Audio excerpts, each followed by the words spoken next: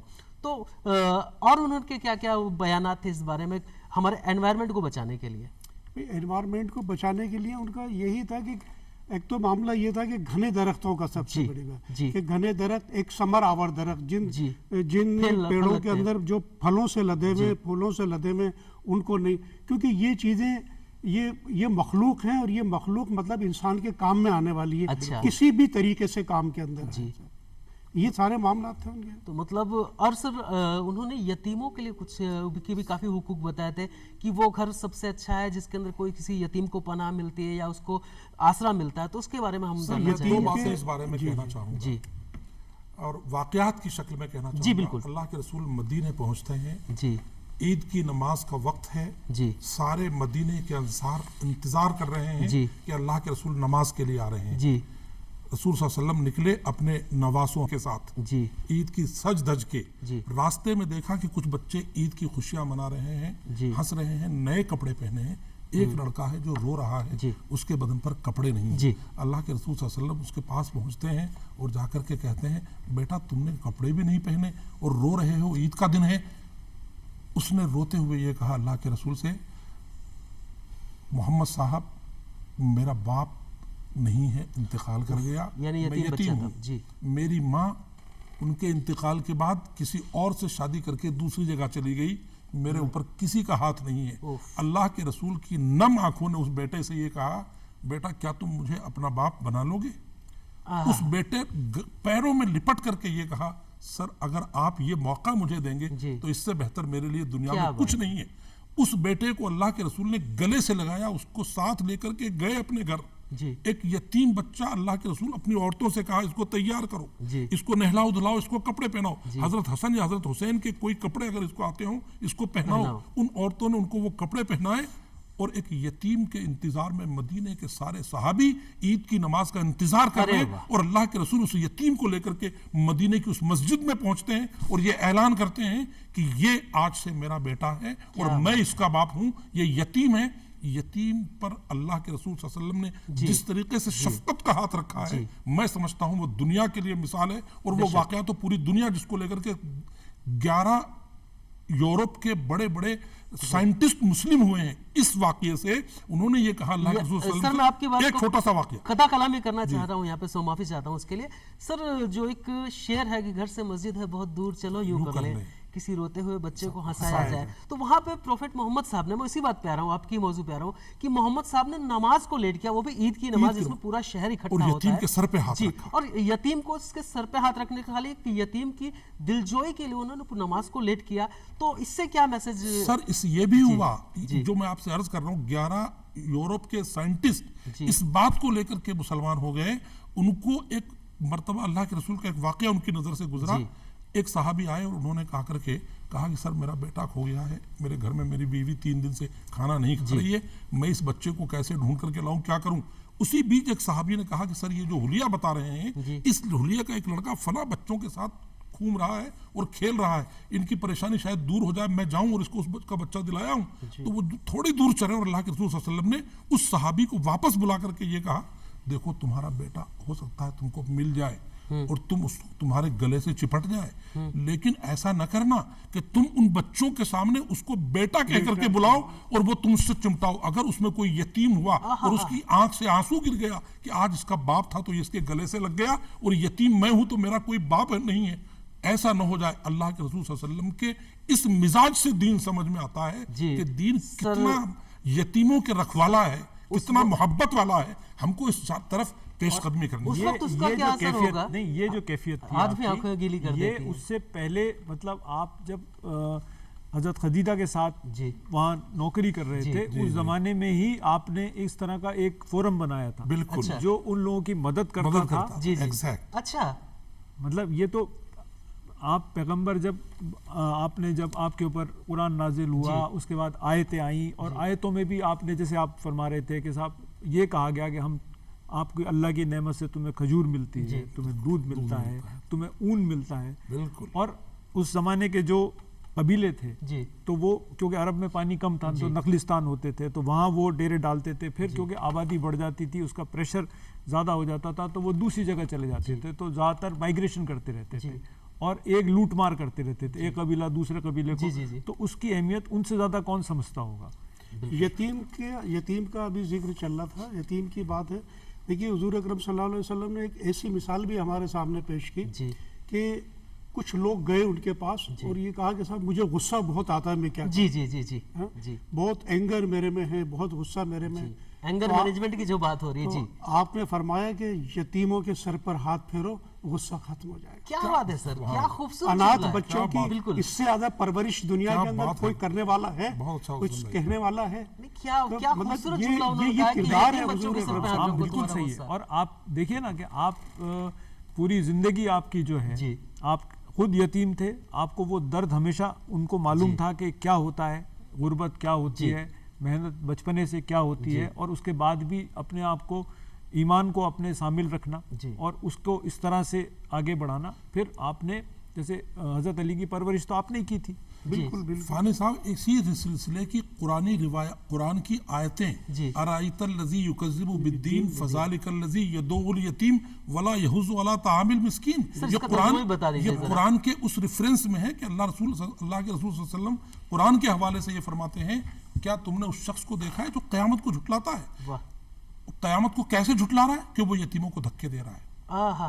Foil للمصلین، ایسے لوگوں کی نمازوں پر تباہی ہو جو یتیموں کو دھکا دے کے مسجدوں میں نماز ادا کرتے ہیں۔ مطلب انہوں نے اس کا مطلب انسانیت کی مسجد کا راستہ یتیموں کے سر پر ہاتھ پھیر کر ان کو کپڑے پہنا کر کے گزرتا ہے۔ آپ 5 وقت کی نماز پڑھ کے کسی کو گمراہ نہ کریں کہ ہم کسی کا بھوکو دیکھ کر کے، کسی کو تن پر کپڑا نہ دیکھ کر کے اور اس پر تو رحم نہ کھائیں، اور 5 وقت نماز پڑھ کے اللہ کو خوش کریں۔ انسانیت کی خدمت آپ نماز نہیں کر پا رہے، یہ افضل ہے، اور اللہ اپنے حقوق کو تو ایک بار معاف کر سکتا ہے، جہاں سے شروعات ہوئی تھی ہمارے چیئرمین صاحب نے کہا تھا بندوں کے حقوق کو معاف نہیں کر سکتا۔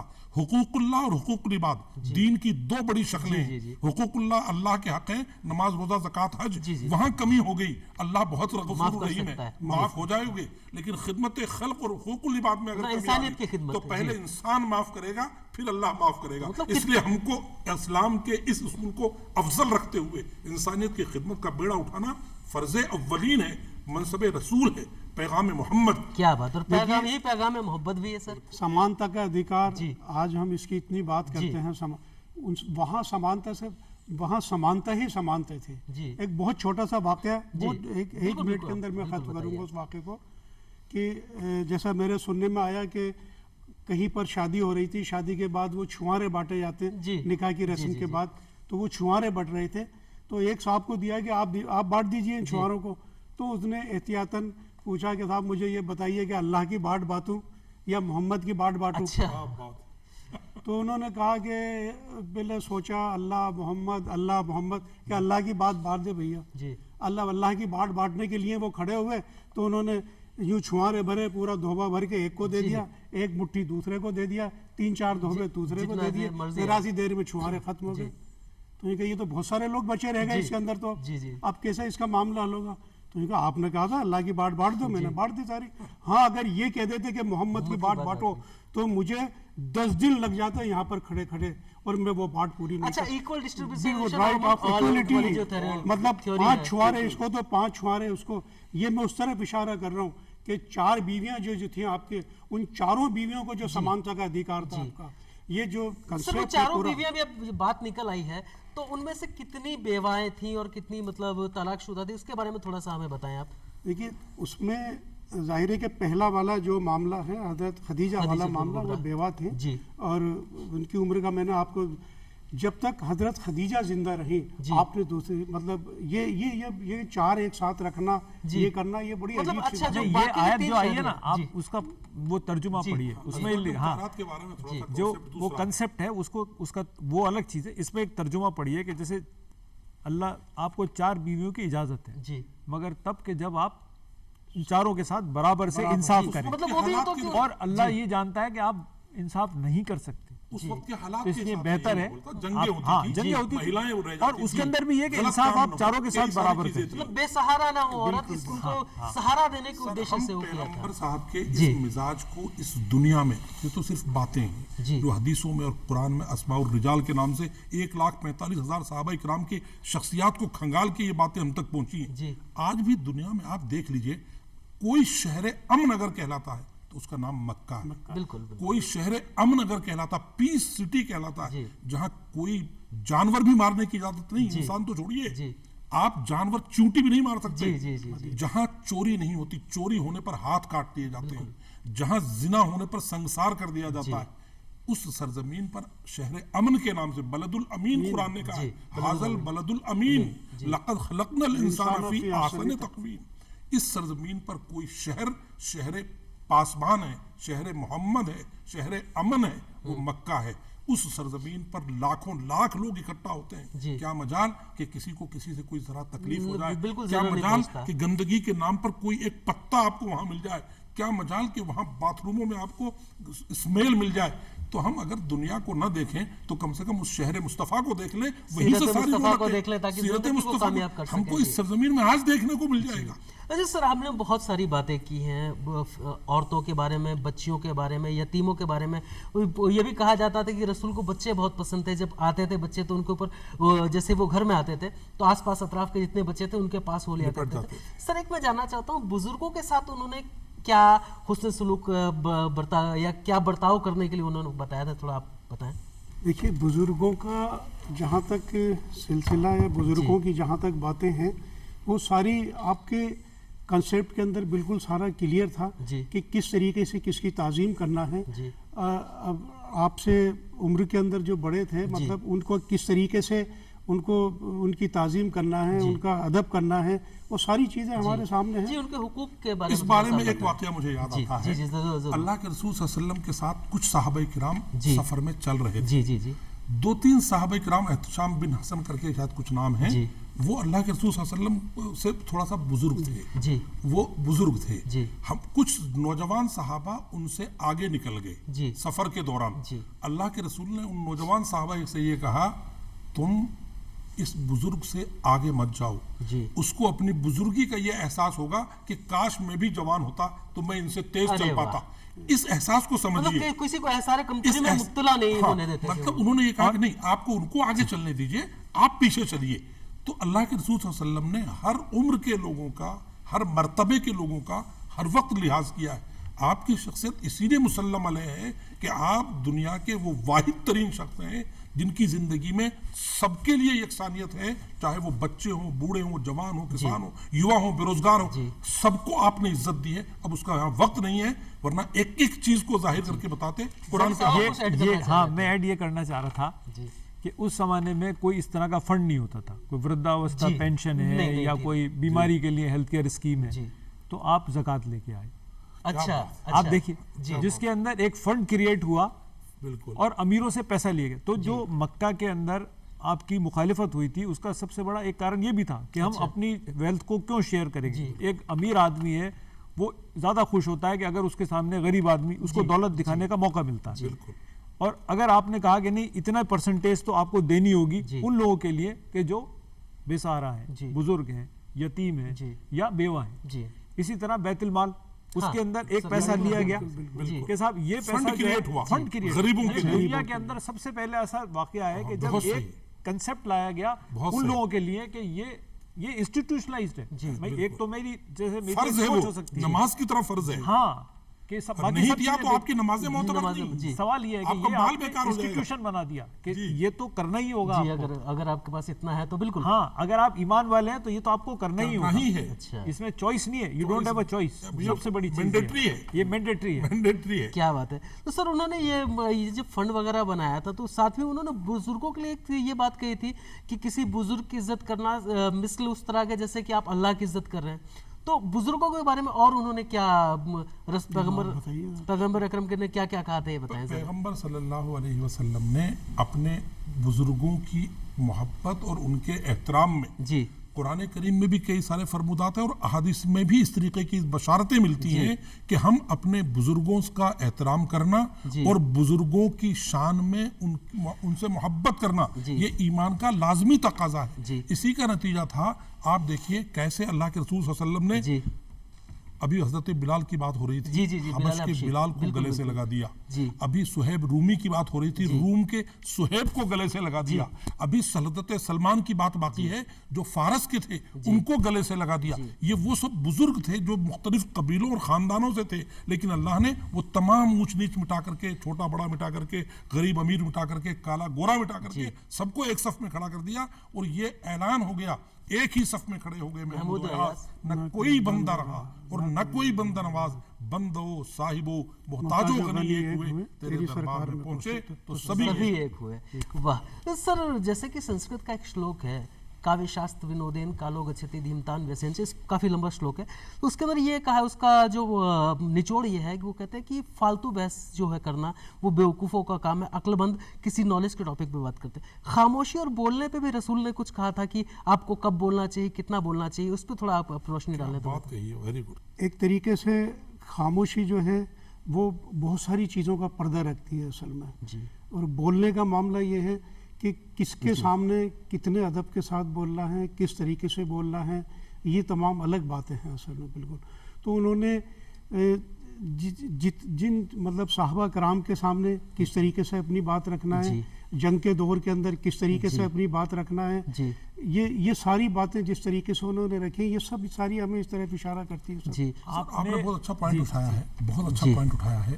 قرآن کریم میں ایک آیت آتی ہے اللہ کے رسول کے حوالے سے, فَلْيَضْحَكُوا قَلِيلًا وَلْيَبْكُوا كَثِيرًا. جی تم کو چاہیے کہ تم رو زیادہ اور ہنسو کم, بولو کم. اللہ کے رسول نے انسان کے سسٹم آف کنسٹرکشن میں اس بات کو بھی ملحوظ رکھا ہے, کان دو کیوں رکھے اور منہ ایک کیوں رکھا, کوئی تو وجہ ہے.